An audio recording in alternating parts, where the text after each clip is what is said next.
Belakangan, Ikatan Dokter Indonesia atau IDI ramai jadi perbincangan, khususnya di media sosial, lantaran unggahan seorang dokter yang merasa mendapat perundungan dari rekan sesama dokter anggota IDI.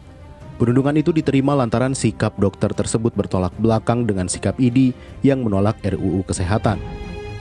Pengurus besar IDI meminta agar pembahasan rancangan Undang-Undang Kesehatan dihentikan. Salah satu poin yang dipermasalahkan di RUU itu adalah perlindungan hukum terhadap tenaga kesehatan dan tenaga medis yang dinilai belum terjamin. PBID meminta agar penolakan berbagai pihak terhadap RUU ini diperhatikan secara serius oleh pemerintah. Tanpa perlindungan hukum, tenaga kesehatan dikhawatirkan mudah terlibat masalah hukum.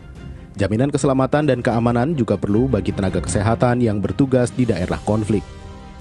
Lain halnya dengan IDI, Persatuan Dokter Seluruh Indonesia atau PDSI justru menyetujui RUU Kesehatan, terutama terkait penyederhanaan surat tanda registrasi atau STR. Di satu sisi, IDI menolak penyederhanaan STR untuk menjaga kualitas dokter. Di sisi lain, PDSI menyetujui penyederhanaan STR dan surat rekomendasi untuk mencegah monopoli oleh IDI. Sementara itu, Menteri Kesehatan Budi Gunadi Sadikin berharap kebijakan STR berada di tangan pemerintah, mengingat legitimasi dan tata kelola pemerintah jauh lebih baik. Selain itu, penyederhanaan STR ini untuk menjamin kebutuhan dokter, terutama di daerah terpencil. Undang-undang itu tidak mungkin memenuhi keinginan semuanya, ya. Tapi secara prosedural, undang-undang ini inisiatif dari DPR. Di akhir tahun lalu sudah dilakukan public hearing mengundang semua organisasi profesi. Dari puluhan ribu yang ikut, ribuan yang memberi masukan, ada yang diterima, ada yang tidak terima di undang-undang, ada yang juga dimasukkan di aturan bawahnya. Saya rasa di alam demokrasi wajar.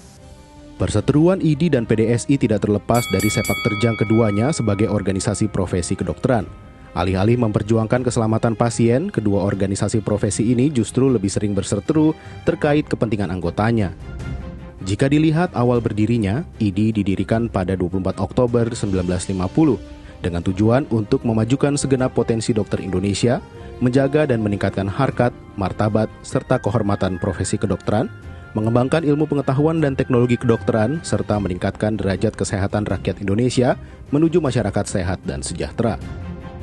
Atas dasar itu, setiap tanggal 24 Oktober kini diperingati sebagai Hari Dokter Nasional. Saat itu, IDI satu-satunya organisasi profesi bagi dokter di seluruh wilayah Indonesia. Hal itu termaktub dalam Undang-Undang Praktik Kedokteran Nomor 29 Tahun 2004. IDI juga berafiliasi dengan pemerintah melalui Kementerian Kesehatan. Namun, sejak 27 April 2022, lahir organisasi profesi kedokteran tandingan bernama Perkumpulan Dokter Seluruh Indonesia atau PDSI. Lahirnya PDSI tidak terlepas dari peristiwa pemecatan Dr. Terawan Agus Putranto secara permanen dari keanggotaan IDI. Kini PDSI diketuai Brigjen TNI Jajang Edi Prayitno yang pernah menjabat sebagai staf khusus ketika Letjen Purnawirawan Terawan Agus Putranto menjabat sebagai Menteri Kesehatan.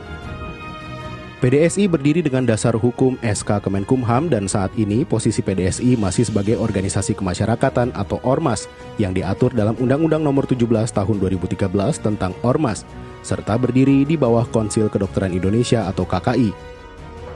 Kisruh ini berawal dari fakta kondisi pelayanan kesehatan di Indonesia, khususnya ketersediaan tenaga medis. Konsil Kedokteran Indonesia mencatat hanya ada sekitar 50.000 dokter spesialis di Indonesia. Dengan jumlah penduduk sebanyak 275 juta jiwa, itu berarti hanya ada 2 dokter spesialis untuk setiap 10.000 warga Indonesia.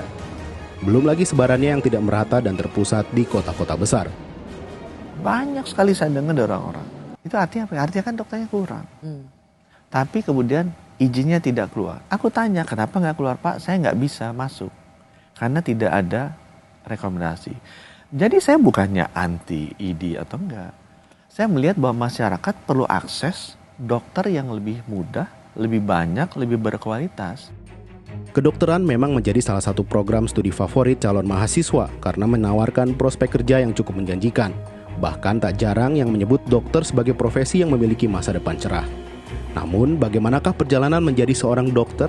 Apakah mulus atau justru terjal berliku? Dan apakah selama menjalani masa pendidikan, seorang dokter muda kerap mendapat perundungan atau bullying dari seniornya? Dari sekolah 4 tahun, terus kepanitraan 3,5 tahun, kepanitraan klinik 1,5 tahun, 5 tahun, internship 1 tahun, 6 tahun, terus lo spesialis, langsung habis internship spesialis itu sekitar 4 tahun lah. Jadi sekitar untuk jadi dokter spesialis itu butuh waktu 11 tahun, Ri. Itu kalau kalau lo benar-benar eh, langsung nggak putus tahapan itu. Cuman kebanyakan kan kawan-kawan ini dia nggak langsung sekolah dari dokter umum ke spesialis.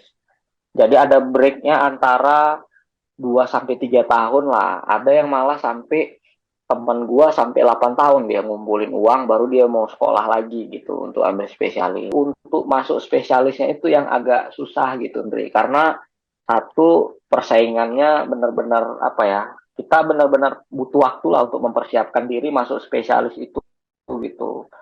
Universitas di Pulau Jawa untuk spesialis ya itu benar-benar berat karena yang di daya tampungnya sedikit tapi yang minat untuk sekolah itu banyak. Jadi, mana lebih baik, kualitas atau kuantitas?